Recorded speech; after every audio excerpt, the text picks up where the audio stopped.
కేటీఆర్ని పొలిటికల్ డ్రామాలు ఆపు.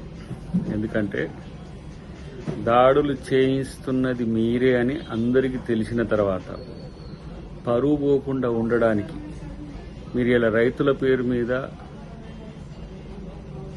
గూండాలను అక్కడికి పంపించి దాడులు చేయించిన తర్వాత ఎవరైతే దాడులకు కారణమైన వాళ్ళను మీరు పరామర్శించడానికి పోతున్నారు.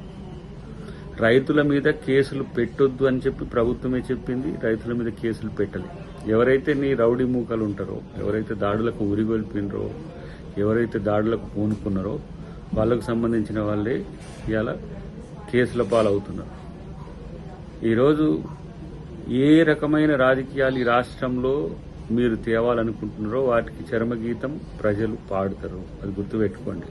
ఇంకా పవర్ కోసం పాకులాడము, పవర్ కోసం రాజకీయంగా దిగజారడం అనేది మంచి పద్ధతి కాదు.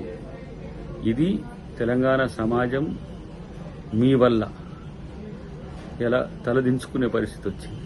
అధికారులను మీద దాడులు చేయడం అనేది జాతీయ స్థాయిలో పెద్ద చర్చ జరుగుతుంది. అంటే మీ రాజకీయ ప్రయోజనాల కొరకు ఏ స్థాయికైనా దిగజారడానికి మీరు వెనకడిగేయరు. ఎవరినైనా సరే ఈరోజు వాడుకోవడానికి వెనకడిగేయరు, ఎవరి మీదనైనా దాడులు చేయడానికి కూడా వెనకడిగేయరు అని తెలిసిపోయింది. కాబట్టి ఇలాంటి పొలిటికల్ డ్రామాలు ఆపమని చెప్పి హితవు.